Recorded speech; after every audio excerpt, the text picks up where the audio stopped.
Hello, here we are with a hands-on with the Huawei Ascend P7, the latest device from the Chinese firm. Now, Huawei are a massive company that are best known for their hardware. They actually make a lot of the infrastructure that allows us to make and receive calls. The whole mobile network is built off a lot of their technology, and this is their handset, their latest handset, the P7, set to take on and compete with a lot of the devices we see on the market today, so the likes of the Sony Z2, the LG G3, the S5, the M8, albeit that this will be approximately £200 cheaper, but it will also be about £200 more expensive than the likes of the Moto G. So it sits somewhere in the middle, and it's got a very good specification set. Now, it's got nothing completely groundbreaking, but the first thing you'll notice here is we've got a 5-inch touchscreen display. So that's a full HD display, and it has a resolution of 1920 by 1080 and 441 pixels per inch. So it's fairly good, fairly clear in terms of the clarity. So if I just bring that in quite close there, the screen is really quite good and up to par with a lot of the devices that we see. Now, we'll take a look at the software in a bit more detail in a moment, but let's just take a look at the hardware. So at the top here, we've got an 8 megapixel front-facing camera. Yes, that's 8 megapixels. We've got the earpiece. We've got an LED notification light just above that. Down at the bottom here, we've got the Huawei logo. We've got the buttons built into the software, so there's nothing physical on here. On the bottom edge, we've got this water drop curve, as they call it, and that gives a nice sort of flow to the device. On the left side, we've got this completely flush panel. Now, it's not actually metal, although it looks like it. It's a brushed grey plastic. If we come round to the top, we've got the 3.5mm audio jack. We've got a microphone. On the right side of the device, we've got a bit more going on. So we've got a volume up and down key. We've got a slightly recessed power button. We've got the micro SD memory card slot and a micro SIM card slot there. So you need the ejector pins to actually remove that. And this sort of design of the brushed edging continues. Built into the upper part of the device here is an antenna for connection to the network, and there's also an antenna built into the lower part of the device as well, so 2 antennas built in here. And one of the big selling points, if you like, of the P7 is the fact that Huawei make a lot of the infrastructure. It's allowed them to create a device that is very good at switching between 2G, 3G and 4G networks and picking up signal quickly and quite strong. And we've actually experienced so far relatively good signal reception on the P7. Now, you can notice that the screen is a little bit reflective.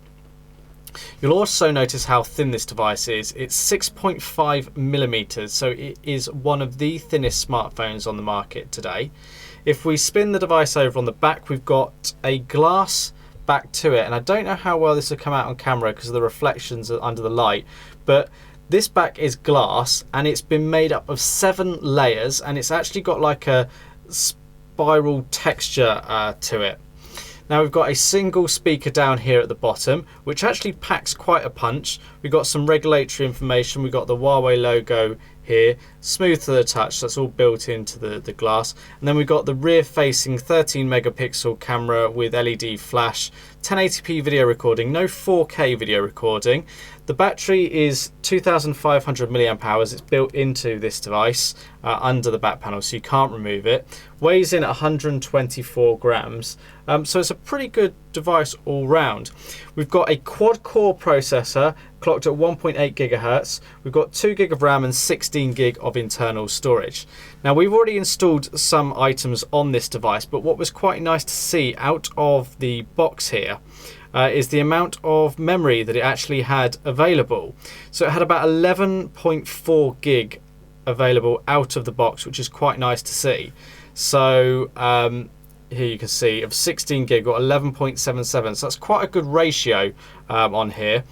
And one of the features that Huawei have built in is like a cleanup option, so you can easily clean up unused apps and cache to keep your memory free and running smoothly. Of course, you can expand that with the microSD memory card slot. So let's just show you about the phone. We're in the settings menu here. So model Huawei P7L10, 2 gig RAM, got your memory, your screen resolution, Android version 4.4.2, so pretty up to date there, and you've got Emotion UI 2.3. Now Emotion UI is Huawei's interface for the phone, and you can see this here in the way it kind of looks. It's got a little bit of an Apple iOS look to it. It's very clean with nice curved edges, kind of soft on there. It's all been organized nicely, so you don't have the apps tray icon that you might be used to in Android. You actually scroll across onto one of the screens to get these icons. And here I've loaded up a few of my own apps, and you'll see that the Emotion UI has actually given curvature and an edge to them to kind of fit in with the design theme, so they don't kind of look out of place. So that's kind of the user interface. Quite nice, fairly standard in terms of your home screen setup and things like that. How you can actually customize the screen, so you can change the transitions, your widgets, your thumbnails. You can even have a simple home setup, which we'll come on to in our full review. So we've got a running apps key here where we can go through and see what we've been using. So let's just go into YouTube and play one of our videos and give you an idea of the speaker in terms of the volume.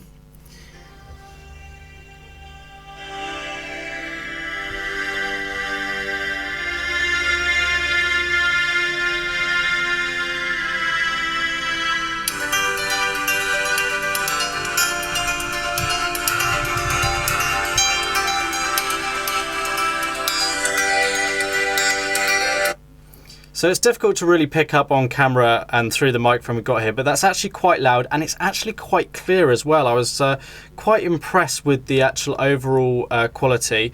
Its positioning isn't ideal here. It can be muffled when you're holding the device in landscape mode, not so much in portrait mode, but pretty good all told there.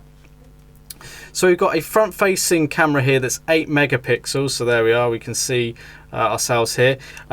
It's really quite a good camera. More on that in the full review, but it records at 1080p as well. We've got the rear 13 megapixel camera, video recording in 1080p. We've got the ability to shoot at 13 megapixel, and we've got a variety of different options here for taking pictures. So we've got smart mode, which kind of enhances everything.